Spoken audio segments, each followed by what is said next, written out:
All right, today I'm going to read Dr. Seuss's book, Hooray for Diffendoofer Day. It has some help from Jack Perletsky and Lane Smith. Dr. Seuss died before he finished this book, and they helped out. I've always lived in Dinkerville. My friends all live here too. We go to Diffendoofer School, and we're happy that we do. Our school is at the corner of Dinkzuber and Dinkzot. It looks like any other school, but we suspect it's not. We think that we're learning lots of things and not taught at other schools. Our teachers are remarkable. They make up their own rules. Miss Bobble teaches listening.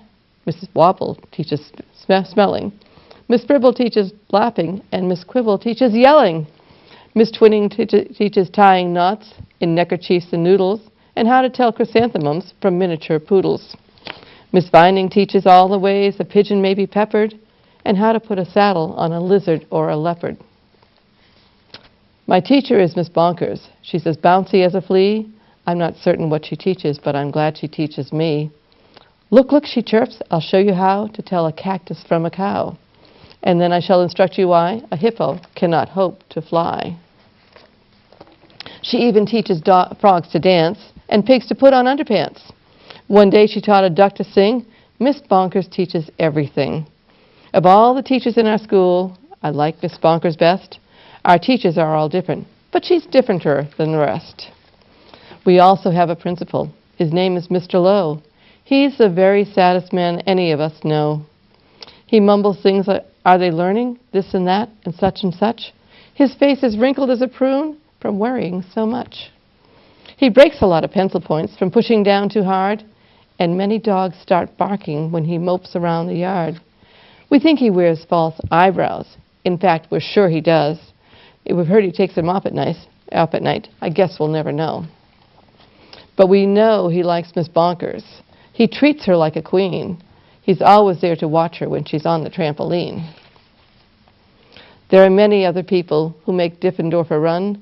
They are utterly amazing. I love every single one. Our nurse, Miss Clot, knows what to do when we've got the sniffles or the flu. One day I had a splinter and she bandaged me from head to toe. Mr. Plunger, our custodian, has fashioned a machine, a super zuper flooper do that keeps the whole school clean. Our music teacher, Mrs. Fox, makes bagpipes out of straws and socks. Our art instructor, Mr. Breeze, paints pictures hanging by his knees. In science class with Mr. Katz, we learn to make robotic rats. In gym class, we watch Mr. Bear hoist elephants into the air. Miss Loon, our librarian, she hides behind the shelves and often cries out louder when we're reading to ourselves. We have 3 cooks all named McMunch, who merrily prepare our lunch. They make us hot dogs, beans, and fries, plus things we do not recognize. And as they cook, they sing their song, not too short, not too long. Roast and toast and slice and dice, cooking lunch is oh so nice. We were eating their concoctions, telling jokes and making noise, when Mr. Lowe appeared and howled, "Attention, girls and boys!" He began to fuss and fidget, scratch and mutter, sneeze and cough. He shook his head so hard we thought his eyebrows would fall off.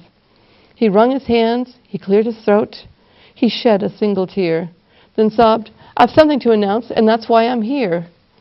All schools for miles and miles around must take a special test to see who's learning such and such, to see which school's the best.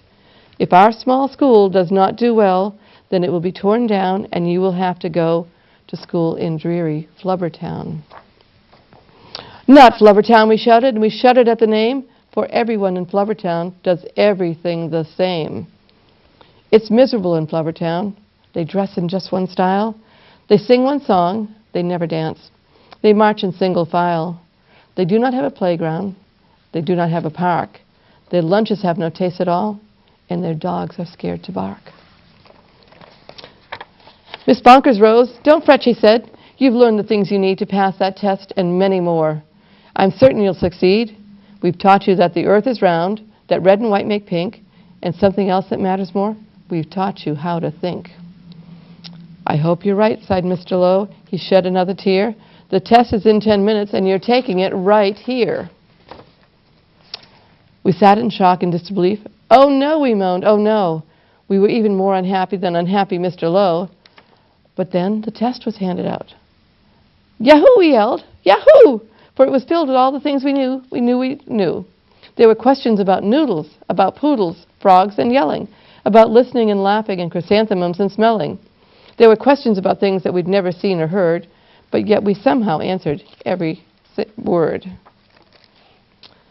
1 week later, after recess, Mr. Lowe meandered in. We'd never seen him smile before, but now he had a grin. He soon began to giggle, then his giggle grew by half, and then it really happened. Mr. Lowe began to laugh.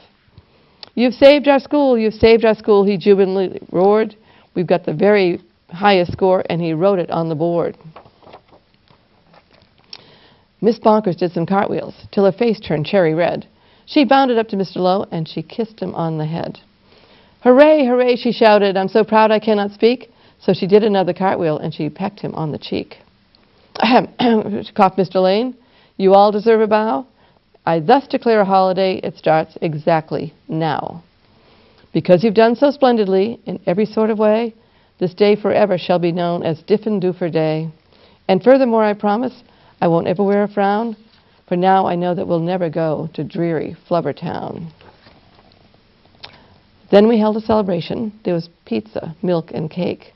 Like everyone, I ate too much and I got a bellyache. We laughed and hooped and hollered the entire school day long. Then we all sang triumphantly the Diffendoofer song. We love you, Diffendoofer school. We definitely do. There's surely no other school that's anything like you. You're gribulous. You're globulous. Each day we love you more. You are the school we treasure and unceasingly adore. Oh, finest school in Dinkerville, the only one as well. We love you, Diffendoofer school, much more than we can tell. You are so differendooferous, it gives us joy to say, 3 cheers for Diffendoofer school. Hooray, hooray, hooray. So that's the book I read. Hi, my name is Lisa Normandin.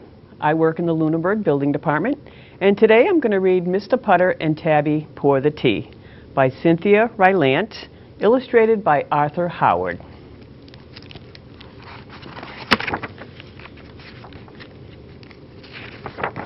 Part 1. Mr. Putter. Before he got his fine cat Tabby, Mr. Putter lived all alone. In the mornings, he had no one to share his English muffins. In the afternoon, he had no one to share his tea. And in the evenings, there was no one Mr. Putter could tell his stories to. And he had the most wonderful stories to tell. All day long, as Mr. Putter clipped his roses and fed his tulips and watered his trees, Mr. Putter wished for some company. He had warm muffins to eat, he had good tea to pour, and he had wonderful stories to tell. Mr. Putter was tired of living alone. Mr. Putter wanted a cat. Part 2, Tabby. Mr. Putter went to the pet store. Do you have cats? He asked the pet store lady. We have 14, she said. Mr. Putter was delighted. But when he looked into the cage, he was not. These are kittens, he said. I was hoping for a cat. Oh, no one wants cats, sir, said the pet store lady. They are not cute. They are not peppy. Mr. Putter himself had not been cute and peppy for a very long time. He said, I want a cat. Then go to the shelter, sir, said the pet store lady. You are sure to find a cat. Mr. Putter went to the shelter. Do you have any cats? He asked the shelter man. We have a fat gray one, a thin black one, and an old yellow one, said the man. Did you say old? Asked Mr. Putter. The shelter man brought Mr. Putter the old yellow cat. His fur was thinning, and it seemed a little deaf. Mr. Putter creaked. His hair was thinning, and he was a little deaf too. So he took the old yellow cat home. He named her Tabby, and that's how their life began. Part 3, Mr. Putter and Tabby. Tabby loved Mr. Putter's tulips. She was old, and beautiful things meant more to her. She would rub past all the yellow tulips. She would roll past all the red tulips. Then she would take her bath among the pink tulips. Mr. Putter clipped roses while Tabby bathed. In the mornings, Mr. Putter and Tabby liked to share an English muffin. Mr. Putter ate his with jam. Tabby ate hers with cream cheese. In the afternoons, Mr. Putter and Tabby liked to share tea. Mr. Putter took his with sugar. Tabby took hers with cream. And in the evenings, they sat by the window, and Mr. Putter told stories. He told the most wonderful stories. Each story made Tabby purr. On summer days, they warmed the old bones together in the sun. On fall days, they took long walks among the trees. And on winter days, they turned up the opera very loud. After a while, it seemed as though they had always lived together. Tabby knew just what Mr. Putter was going to do next. Mr. Putter knew just where Tabby was going to sleep next. In the mornings, each looked for each other as soon as they opened their eyes. And each night, each looked for each other as their eyes were closing. Mr. Putter could not remember life without Tabby. Tabby could not remember life without Mr. Putter. They lived among their trees and tulips. They ate their muffins, they poured their tea, they turned up the opera, and enjoyed the most perfect company of all, each other. Hi, I'm Micheal-Ray Jeffries, and I'm going to be reading today Green Eggs and Ham by Dr. Seuss.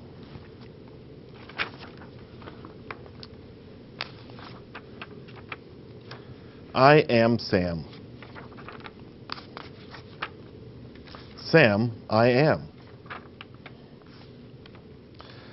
That Sam I am, that Sam I am. I do not like that Sam I am. Do you like green eggs and ham? I do not like them, Sam I am. I do not like green eggs and ham. Would you like them here or there? I would not like them here or there. I would not like them anywhere. I do not like green eggs and ham. I do not like them, Sam I am. Would you like them in a house?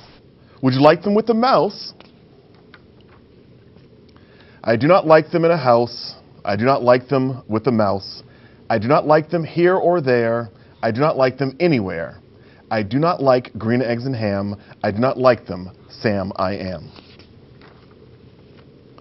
Would you eat them in a box? Would you eat them with the fox? Not in a box, not with a fox, not in a house, not with a mouse. I would not eat them here or there. I would not eat them anywhere. I would not eat green eggs and ham. I do not like them, Sam I am. Would you, could you in a car? Eat them, here they are. I would not, could not in a car. You may like them, you will see. You may like them in a tree. I would not, could not in a tree, not in a car, you let me be. I do not like them in a box. I do not like them with the fox. I do not like them in a house. I do not like them with the mouse. I do not like them here or there. I do not like them anywhere. I do not like green eggs and ham. I do not like them, Sam I am. A train, a train, a train, a train. Could you, would you, on a train? Not on a train, not in a tree, not in a car. Sam, let me be. I would not, could not in a box. I would not, could not with the fox. I will not eat them with the mouse. I will not eat them in a house. I will not eat them here or there. I will not eat them anywhere.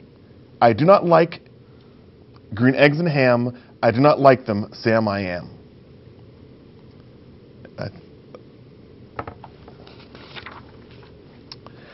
Say, in the dark, here in the dark.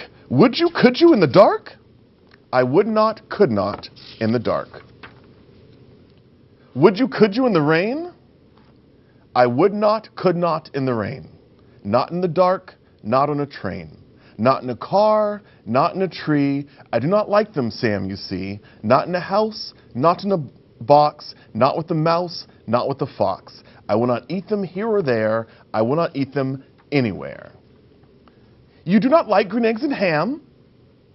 I do not like them, Sam, I am. Would you, could you with the goat? I would not, could not with the goat. Would you, could you on a boat? I could not, would not on a boat. I will not with the goat. I will not eat them in the rain. I will not eat them on a train. Not in the dark, not in a tree, not in a car. You let me be. I do not like them in a box. I do not like them with the fox. I do not eat them in a house. I do not eat them with the mouse. I do not eat them here or there. I do not like them anywhere. I do not like green eggs and ham. I do not like them, Sam, I am. You do not like them, so you say, try them, and you may. Try them, and you may, I say. Sam, if you will let me be, I will try them, you will see.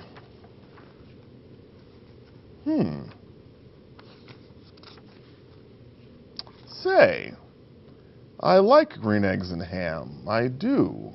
I like them, Sam, I am. And I would eat them in a boat. And I would eat them with a goat. And I will eat them in the rain, and in the dark, and on a train, and in a car, and in a tree. They are so good, you see. So I will eat them in a box, and I will eat them with the fox, and I will eat them in a house, and I will eat them with the mouse. I will eat them here and there, say, I will eat them anywhere. I do so like green eggs and ham. Thank you, Sam, I am.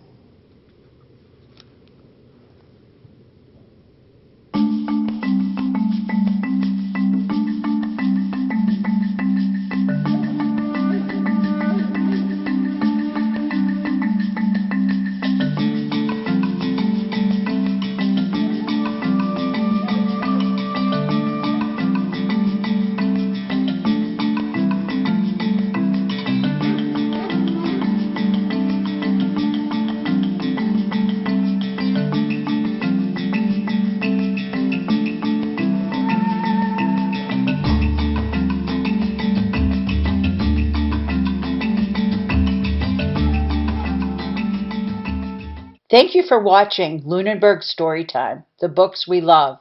If you'd like to get involved and become a reader, we'd love to have you come into our studio and read a book that you love.